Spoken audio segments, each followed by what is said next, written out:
ဒီနေ့တော့အမတ်တရတို့တတိယမြောက်ဟိုကလေးတုံးလေးကြည့်လိုက်ပါလာလာတို့ဆိုင်တိုက်ဟိုရိုက်တော့ဆက်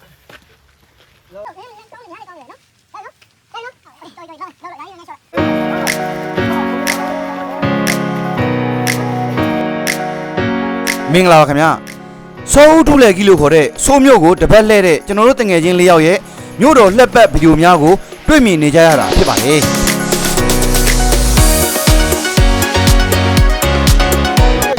ဝါရောတောင်းကြီးမိုက်တာတော့တောင်းကြောရော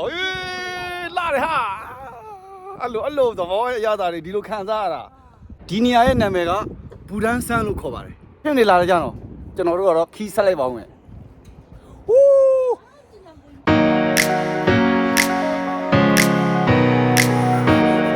နာရီကြောင်းဒီနာရီကျော်ဆောက်နာရီကြာနေပင်တော့ပင်မန်းတော့ဗျာဒါရောပြောပါတယ်ဟုတ်တယ်မလားပြောပါတယ်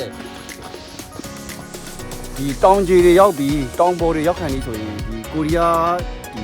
လူမျိုးတွေရပေါ့နော်တောင်တက်အဖွဲ့တွေကိုစတင်တွေ့နေရဖြစ်ပါတယ်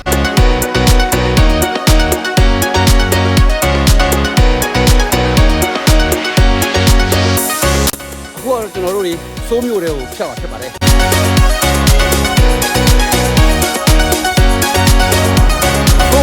ဆိုပြီးတော့လည်းမကြောက်ပါနဲ့လို့အခုလိုပေါ့နော်စိုးမျိုးတွေကလမ်းတွေကိုလည်းဖြတ်သွားတာဖြစ်ပါတယ်စိုးမျိုးတွေကလမ်းတွေကိုဖြတ်နေတာဖြစ်ပါတယ်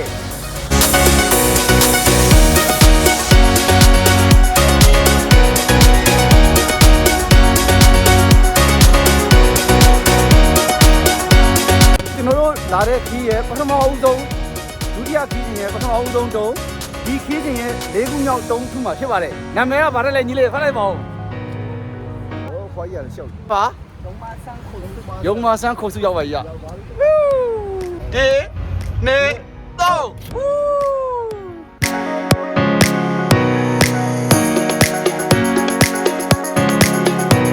ဒီနေ့ပထမအုပ်ဆုံးတုံးဖြစ်ပါတယ်ယုံမဆန်းခိုးစုလို့ခေါ်တဲ့သိုးပြိုတဲ့နေရာဖြစ်ပါတယ်ဒီနေတော့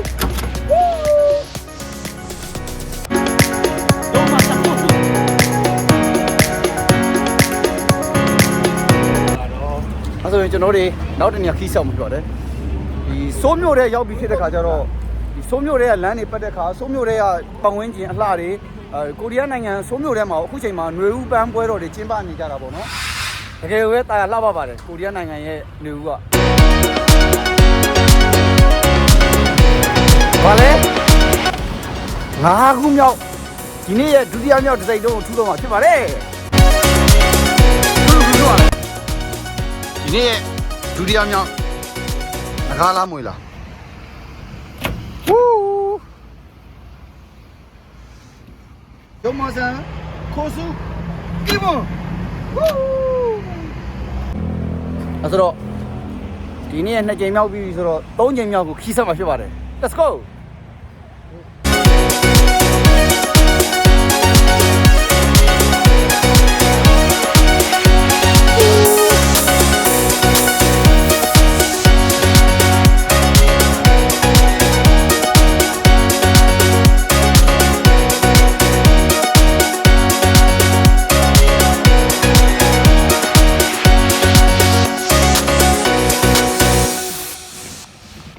ဒီနေ့ရှောက်ခဲ့တဲ့လမ်း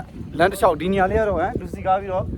လှတဲ့နေရာလေးလမ်းတစ်လျှောက်ပန်းခင်းထားသလိုပဲကြည့်လိုက်ချယ်လီလေးတွေကဝေလို့ပေါ့ဗျာနော်တကယ်ကိုတလန်းလုံးချယ်လီဝေနေတာဗျာအရမ်းမိုက်တယ်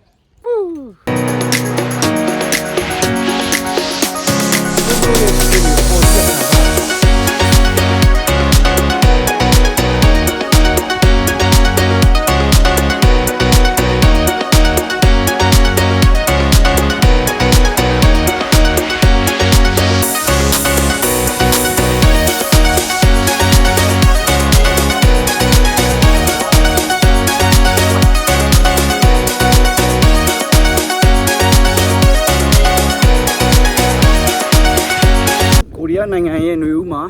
ပန်းကလေးတွေနဲ့ကိုရီးယားလူမျိုးတွေຫນွေဦးမှာဘာလုပ်တာလဲဆိုတာသိရပါဘူး။နိုင်ရှော့ထွက်ကြတယ်တောင်းတက်ကြပါလေ။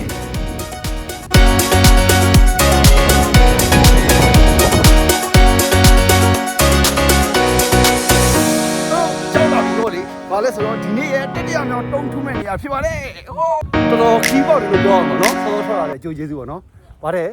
စောစောငှက်ထွက်တဲ့ငှက်ကအစာဝါတယ်ဟလားဒီနေ့ရဲ့တတိယမြောက်စီတုံးဖြစ်တဲ့နံပါတ်4ဖြစ်ပါတယ်4အစုံ5ဆနာမည်ကဗါလဲညီလေးအာချာဆန်ကိုစုဖြစ်ပါတယ်အာချာဆန်ကိုစုတေနေဟုတ်ဝူ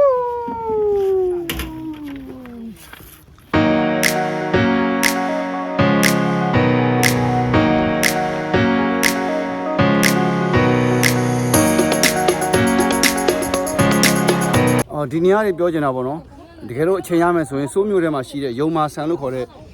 ယုံမာတောင်လာလဲပါလို့ဒီရှုခင်းတွေ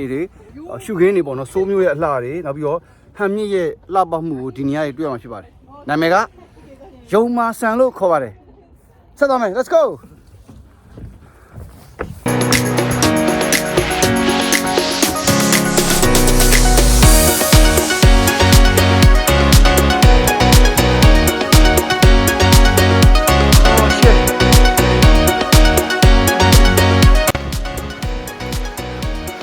哇，要拉来的去对吗？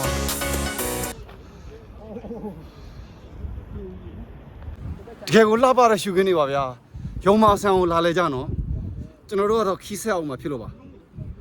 ဘာလို့ဘယ်လို6ခဲလား6ခုခဲ့ပြီးပါပြီအဲ့လိုပြော6ခုသွားလာတာ9ခုမြောက်အားချဆန်အားချဆန်အားချဆန်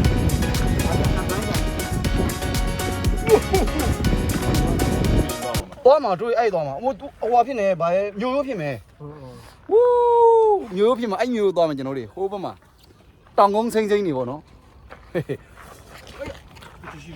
ဒီခီးသွားလာရင်လည်းတဘာဝရှုခင်းအလှတွေကိုတော့ကိုယ်တိုင်ရှောက်ကြည့်မှပဲသိတာပေါ့ဗျာကိုရီးယားနေဦးဆိုတော့တွေ့တဲ့အတိုင်းပဲနော်ဒီအဝါရောင်လေးတွေကတော့ခဲနာရီလို့ခေါ်တယ်ဒီဘေးမှာလည်းဒီဂျင်းသားလဲလို့ခေါ်တဲ့ဒီပန်းရောင်ဆင်းရှိတဲ့ပန်းလေးတွေပွတ်နေပါတယ်အဲ့တော့ကျွန်တော်ဆက်လျှောက်လိုက်ပါမယ်နော်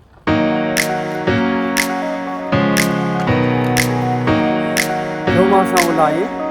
ကိုရင်ကစိုးမျိုးဖြစ်တဲ့ခံရမ်းမျိုးလို့ခေါ်တဲ့ခံရမ်းမျိုးရဲ့မျိုးပြီးပါတော့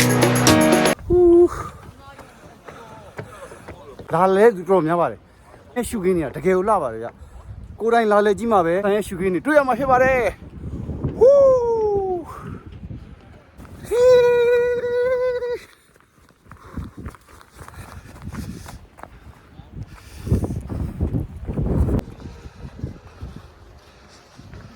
လေးတစ်ဖြူဖြူနဲ့အေးနေတာပဲကောင်မလေးလည်းထပါလေဒါလည်းနော်နမည်ပါယုံမာဆန်ဩရှင်းပြခေါ်ယူရတယ်ဟူးဒီနေ့ဗီဒီယိုလေးကိုဒီမှာနှုတ်ဆက်လိုက်ပါတယ်အားလုံးကျေးဇူးတင်ပါတယ်နောက်ဗီဒီယိုမှာပြန်တွေ့မယ်ကြည့်မိုင်းနော်ဒီနေရာကဘာလဲဆိုတော့ဒီကိုရီးယားနိုင်ငံရဲ့သုံးပြည်တော်ဖြစ်တဲ့ဂိုဂူလျောရဲ့ခံတက်ပေါ့နော်ဒီဟန်ညန်းခံတက်မှုပေါ့နော်ဟန်ညန်းဆိုတာတော့မြို့တော်ဟောင်းပေါ့နော်ဒီတော့ကဒီဂိုဂူလျောဘတ်ဂျက်ရှင်းလာခိုးတဲ့သုံးပြည်တော်ပေါ့နော်အဲ့ဆိုဒီနေရာကဒီဂိုဂူလျောမှာခစ်ကပေါ့နော်ရှေးဟောင်းအမွေးနေ့တွေဒီနေရာမှာတွေ့ရှိသွားတယ်ဆိုတဲ့အခါကျတော့ဂိုဂူလျောရဲ့ဟွာပေါ့နော်ပါလေခံတက်တထားကြီးပေါ့